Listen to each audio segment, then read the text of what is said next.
Buongiorno cari amici, benvenuti anche oggi nel canale vostro Marietto Veneziano. Oggi, da come avete visto al titolo della mascherina, parliamo dei pendagli che il vostro Marietto propone e la sua storia, la sua genesi e come al Marietto è venuto in mente di mettere sul mercato questi pendagli molto potenti e con un archetipo importantissimo. Ma prima di fare questo, il vostro Marietto vi chiede se cortesemente vi iscrivete al canale YouTube di Hildegarda, al canale YouTube del vostro Marietto Veneziano, se ci venite a trovare nei nostri gloriosi gruppi Facebook, e è inutile dirlo che i migliori iscritti del mondo Face ce li ha Hildegarda e Marietto Veneziano, e anche nel gruppo di Telegram nei Magici Arcieri Bertoldini, dove Hildegarda e Marietto Veneziano, coadiuvati da Milas, tengono un percorso esoterico lunedì sera. I link sono sotto qui in descrizione. Se volete anche lasciare un super like e un bel commento, il vostro Marietto è contento.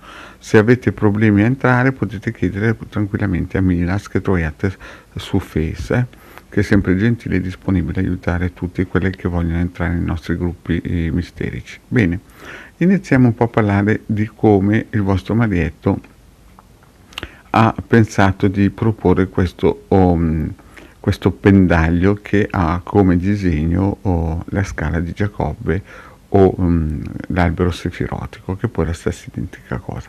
E prendo il discorso un po' alla lontana, 20 anni fa, racconto un po' la genesi, come ho capito che queste cose, questi oggetti possono dare una mano, e poi vi spiego perché l'albero sefirotico. Allora, più o meno 20 anni fa il vostro Marietto insegnava informatica e pesava sui 110 kg. E chiaramente ormai conoscete il vostro Marietto, saprete che le lezioni del vostro Marietto erano vive, erano molto accese, non erano lezioni di informatica piatte della serie encefalogramma piatto, gente che guarda l'orologio perché non vede l'ora che finisca il corso. Insomma, nei corsi dove c'era il Marietto Veneziano come formatore, c'era sempre un po' di allegria mista, un frizz di schizofrenia, insomma c'era dentro un po' di tutto.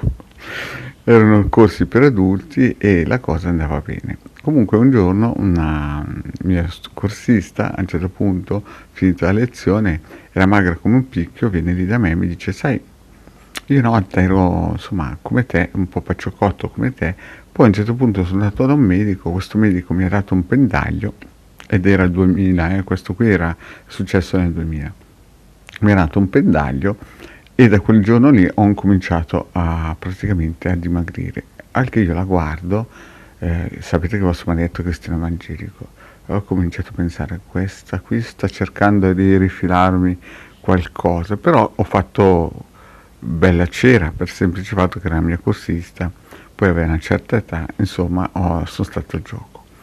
E mi dice: sai, mi piacerebbe che questo pendaglio te lo presto per un giorno, così vedi la potenza che ha, però il mio medico non lo dà a tutti, solo a quelli fidati.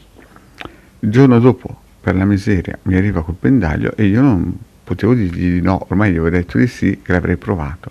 Morale della favola, me lo dà e lo indosso per un giorno. Durante la lezione cosa succede? Sentivo un'energia entrare dalla fontanella del cervello e pervadermi tutto il corpo. Io chiaramente pensavo che era un demone.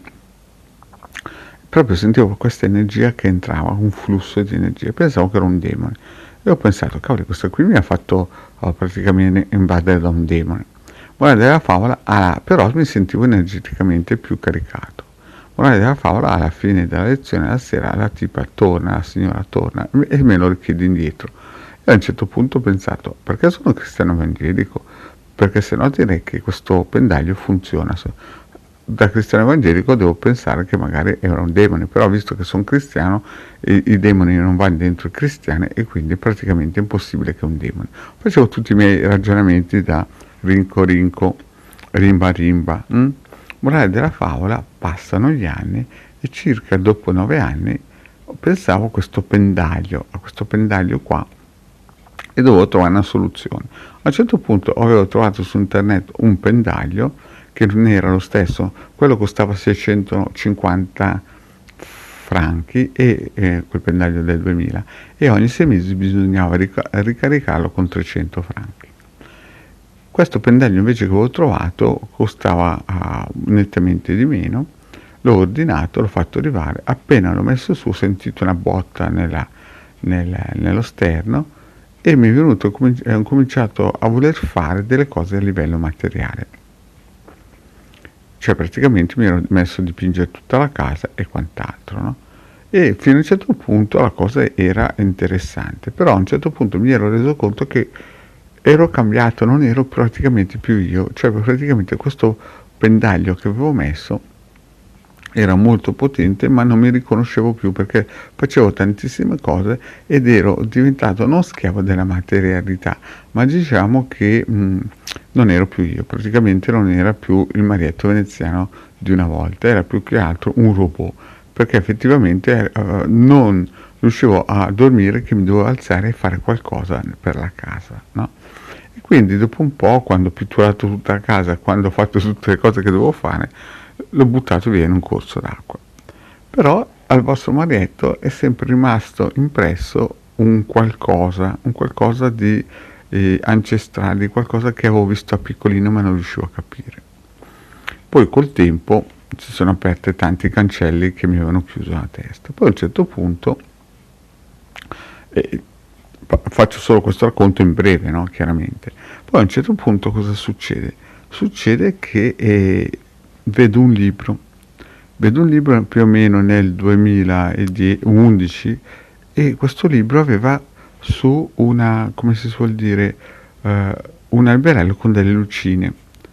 E per la miseria ho pensato, cavolo, ma questo libro qui praticamente è il libro che mi hanno fatto vedere i cabalisti a 15 anni che mi avevano detto che me l'avrebbero dato. Infatti l'ho acquistato, parlava di Cabala, ma questo libro aveva questo alberello con queste lucine sopra che rappresentavano in modo stilizzato e nascosto l'albero sefirotico. E cosa è successo? È successo praticamente che il vostro Marietto a un certo punto del cammin facendo si è ricordato che da piccolino gli avevano fatto vedere l'albero sefirotico, ma c'era un gruppo misterico che l'aveva praticamente attaccato e fatto dimenticare perché aveva paura che la gente conoscesse l'albero sefirotico.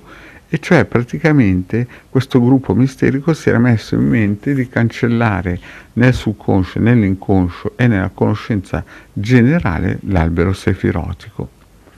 E mi è venuto in mente che da piccolino avevo avuto grandissime guerre, battaglie, in cui praticamente il mio babbo mi faceva vedere l'albero sefirotico e questi qui me l'hanno praticamente cancellato.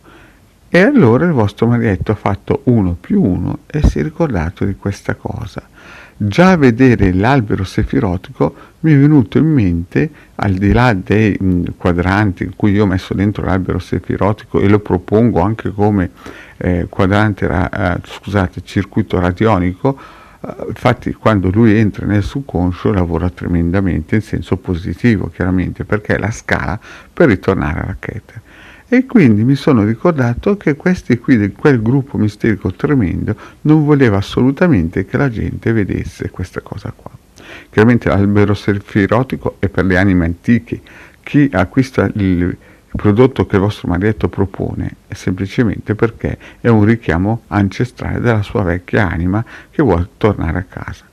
Quindi abbiamo cercato con Hildegarda qualcuno che facesse qualcosa che rappresentasse un albero sefirotico, perché voi dovete pensare che non tutti possono fare un albero sefirotico così, proprio perché ci sono questi gruppi misterici che frenano in modo pazzesco. Quindi abbiamo trovato l'artigiano che fa questo albero sefirotico, in più in questo momento è arrivato il punto che il Marietto aveva le conoscenze radioniche proprio per inserire dentro questo albero sefirotico queste protezioni importantissime. Quindi chi acquista questo, pendaglio con disegnato sopra in modo molto ben curato l'albero sefirotico, praticamente è già un segnale che è quasi un'anima antica, se non sicuramente 1000 per 1000 un'anima antica, perché già io mi ricordo quando ero piccolino questi del gruppo misterico come odiavano questo albero sefirotico, come non volevano che le persone potessero almeno solamente vederlo o sapere che esistesse. E devo dirvi che una volta ho visto un albero sefirotico disegnato con una bomboletta spray sopra un ponte, no, di una strada, e mi sono sempre chiesto che cos'era quel bel disegno stilizzato così.